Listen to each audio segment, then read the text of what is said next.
বাংলাদেশের প্রকৃতি এবং সংস্কৃতির একটি গুরুত্বপূর্ণ অংশ হলো গ্রাম। গ্রামের প্রকৃতি মানে মুক্ত হাওয়া, মুক্ত আকাশ, চোখ জুড়িয়ে যাওয়া সৌন্দর্য। বিসমিল্লাহির রহমানির রহিম। সবাইকে আসসালামু আলাইকুম। কেমন আছেন আপনারা সবাই? আশা করি আল্লাহ তাআলার অশেষ রহমতে যে যেখান থেকে আমার এই ভিডিওটি দেখছেন সবাই ভালো আছেন, সুস্থ আছেন। আলহামদুলিল্লাহ, আমরাও আল্লাহ তাআলার অশেষ রহমতে ভালো আছি।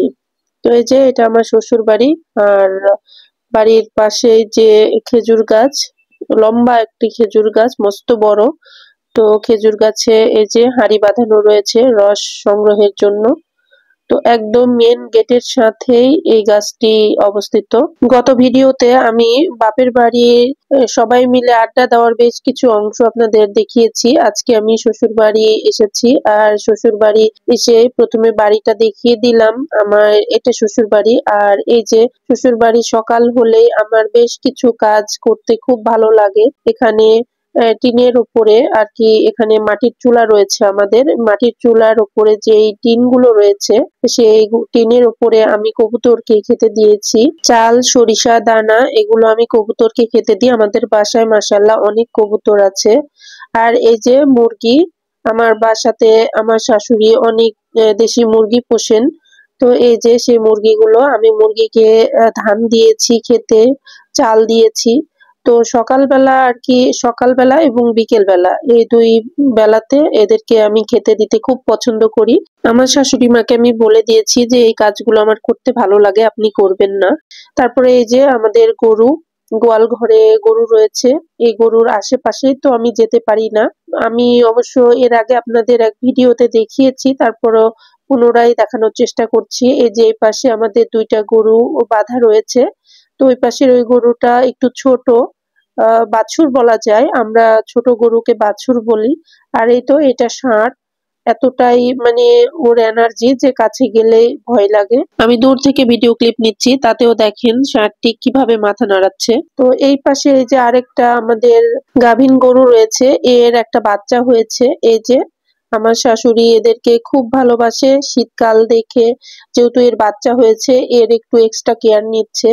তো একটা কম্বল আর কি তাকে সুন্দর করে পেঁচিয়ে দিয়েছে। আর এই যে তার বাচ্চা, আমি একটু ভিডিও করছি দেখে মুখটা আরো উঁচু করে দিচ্ছে যে আমাকে খুব ভালো করে ভিডিও করে নাও। তো বসে থেকে তার হয়নি, সে দাঁড়িয়ে আমার সঙ্গে আর কি ভিডিও করাতে আমাকে উৎসাহ দিচ্ছে। এই ছোট্ট এই বাছুরটি হয়েছে 1 সপ্তাহ হয়নি। তো যাই হোক, আমার শাশুড়ি এদেরকে এতটাই ভালোবাসে যে এদের ভালোবেসে এক একটা নাম রেখে দেয়। এই ছোট্ট বাছুরটির নাম রেখে দিয়েছে বিউটি। তো যাই হোক, এই যে আপনারা যে চুলাটা এখন দেখতে পাচ্ছেন, এই চুলাটা কি আপনারা এর আগে কখনো দেখেছেন কিনা অবশ্যই কমেন্টে জানাবেন।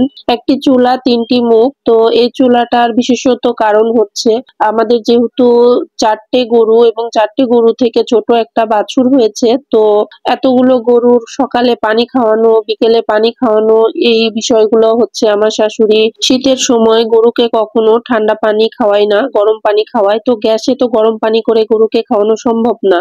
এই জন্য আর কি এই মাটির চুলাতে 3 মুখে 3টা পাতিল দিয়ে পানি দ্রুত গরম করে। আর পানি গরম করার জন্য যে জ্বালানি হিসেবে ব্যবহার করে সেটা যে খড়। আমাদের এলাকায় প্রচুর ধান উৎপন্ন হয়, সেই ধানের খড়গুলো আমার শাশুড়ি রেখে দেয় সকালবেলা কুয়াশা পড়ার জন্য আর কি। এই যে এটা দিয়ে ঢেকে দিয়েছে। তো আপনারা কে কে এ ধরনের মাটির চুলা দেখেছেন বা এরকম চুলায় রান্না করেছেন অবশ্যই কমেন্টে জানাবেন। যেহেতু এই চুলা থেকে ধোঁয়া বের হয়, এই জন্য বিল্ডিং থেকে একটু দূরে গোয়াল ঘরের কাছে আমার শাশুড়ি বুদ্ধি করে নিজে হাতে তৈরি করেছেন এই চুলাটি। তারপর এই যে সকালবেলা খিচুড়ি করার জন্য রান্নাঘরে চলে এসেছি। আমি মাটির চুলাতে খুব কমই রান্না করি, গ্যাসের চুলাতে বেশি রান্না করি। মাঝে মধ্যে মাংস বা অন্যান্য রান্না হলে মাটির চুলাতে রান্না করতে পছন্দ করি। তো এই যে আমার শাশুড়ি বলছে মাটির চুলাতে যাওয়ার দরকার নাই, শীতের দিন তুমি গ্যাসে রান্না করো। তো এই যে আমি সবজি খিচুড়ি রান্না করছি, আমার শ্বশুর খুব পছন্দ করে। অফ ক্যামেরায় আমরা খাওয়া দাওয়া করে নিলাম।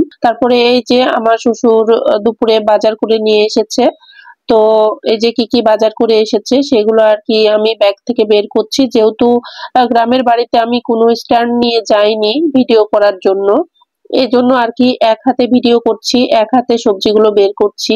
এজন্য হয়তো একটু ভিডিওটা কেমন হয়েছে আপনারা ক্ষমা সুন্দর দৃষ্টিতে দেখবেন। আর এই যে আমার শ্বশুর অনেক কিছুই বাজার করেছে, সবগুলো বাজার আমি ঢেলে নিচ্ছি। তারপরে সবজিগুলো দেখে কাটাকুটো শেষ করে আমি দুপুরের রান্নাটা সেরে নিব। আমি যখন গ্রামের বাড়িতে যাই তখন আমার শ্বশুর বাড়িতে বিশেষ করে আমি একটা দিনের জন্য আমার শাশুড়িকে রান্না করতে দিই না, আমি রান্না করি।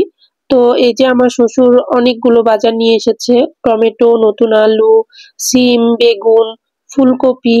এছাড়াও আমার মেয়েদের জন্য বিকেলের নাস্তা হিসেবে বেশ কিছু খাবার আমার শ্বশুর নিয়ে এসেছে। তো কাটাকুটো করে অফ ক্যামেরা রান্না বান্না করে খাওয়া দাওয়া সেরে এই তো চলে আসলাম বিকেল বেলা। বিকেল বেলা আপনারা এই যে এটা চিনেন নাকি, আঁঠি, তালের আঁঠি বলি আমরা আঞ্চলিক ভাষায়। তালের রস খাওয়ার পর যে অবশিষ্ট অংশ সেটা আমরা ফেলে দিই, আমরা অনেকেই জানি না যে এটাও খাওয়া যায়। তো এই যে এইভাবে কিছুদিন রেখে দেওয়ার পরে কাটলে দেখা যায় যে এরকম ভেতরে মজাদার খাবার হয়। সেই খাবারটা এমনি খালিও খাওয়া যায়, আবার রান্না করেও খাওয়া যায়। আমার দেবর সে আর কি এই যে দেখেন কেটে দিচ্ছে, আর আমি সবগুলো তুলে নিলাম। তো এই খাবারগুলো আমি খুবই পছন্দ করি, এমনি খালি খাওয়া যায়, অনেক মিষ্টি লাগে খেতে।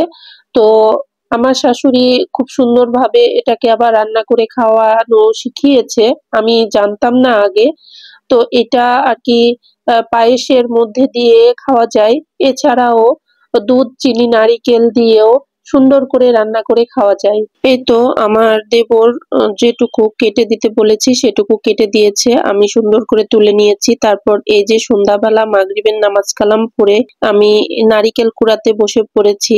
যেহেতু আঁঠির যে ভেতরের অংশটা রয়েছে আমরা আঁঠির শাঁস বলি, তো ওটাকে আমরা দুধ, চিনি, নারিকেল দিয়ে রান্না করব। এজন্য নারিকেলটা কুড়ানো ছিল না, আমার শ্বশুর ৬-৭টা নারিকেল নিয়ে এসে রেখে দিয়েছে সে পিঠাপুলি খাবে বলে। যদিও ডায়াবেটিসের রোগী, কিন্তু তারপরও সে একটা খাক, কিন্তু আমাদের জন্য আর কি নিয়ে এসেছে।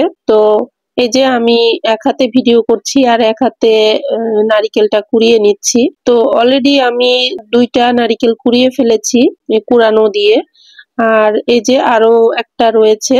তো এইভাবে আমি সবগুলো নারিকেল কুড়িয়ে নিয়েছি। তো আপনাদেরকে আর কি একটু দেখানোর জন্য আমি এক হাতে নারিকেল কুড়াচ্ছিলাম আর এক হাতে একটু ভিডিও করে দেখালাম যে এই যে এইভাবে আমি গ্রামে বেশ কিছু কাজ করি, আমার খুব ভালো লাগে। তো তারপরে এই যে চুলায় চলে আসলাম। তো নারিকেল অলরেডি আমি তুলে দিয়েছি, একটু নারিকেল আমি রেখে দিয়েছি, আর বাকি নারিকেল গুলো দিয়ে আমি নাড়ু বানিয়ে নিব। আমার শাশুড়ি বলতেছে যে চিনি দিয়ে, যেহেতু গুড় নিয়ে আসেনি বা গুড় ছিল না, আর মেনলি আমার মেয়েরা চিনি দিয়ে বেশি পছন্দ করে, এই জন্য আর কি চিনি দিয়ে আমি নারিকেল নাড়ু বানাবো। এই জন্য নারিকেলটা আর কি জাল করার জন্য দিয়ে দিয়েছি। তো একটু নারিকেল সিদ্ধ হয়ে আসলে আমি চিনিটা দিয়ে নিব। আর এই যে এইদিকে আমি দুধ গরম করে নিয়েছি, তারপরে দুধের মধ্যে আমি ধুয়ে যেহেতু ওইখানে মাটির মধ্যে রাখা ছিল আঁঠিগুলো, সেই জন্য ময়লা থাকতে পারে, তার জন্য আমি সবগুলো আঁঠি একটু পানির মধ্যে ধুয়ে ক্লিন করে নিচ্ছিলাম, পরিষ্কার করে তারপরে আমি দুধের মধ্যে দিয়ে দিচ্ছি। এই যে আপনারা দেখতেই পাচ্ছেন কত সুন্দর করে আমি এই আঁঠির শাঁস বলি আমরা, আপনারা হয়তো বুঝতে পারছেন নাকি জানি না। তো আপনারা এই আঁঠির ভিতরে যে অংশটা এটার কি নামে ডাকেন অবশ্যই আপনাদের আঞ্চলিক ভাষায় কে কোন নামে ডেকে থাকেন আমাকে জানাবেন প্লিজ। তো আমরা আঁঠির শাঁস বলে থাকি। তো এই যে আমার শাশুড়ি আর কি দুধের মধ্যে সবটা আঁঠির শাঁস ডুবিয়ে দিচ্ছে, এর মধ্যে দুধ রয়েছে, নারিকেল রয়েছে, চিনি রয়েছে। এই তো যেহেতু দুধ, চিনি, নারিকেল দিয়ে এই যে আমার রান্নাটা হয়ে গিয়েছে। তো এইভাবে আমি রেখে দিব।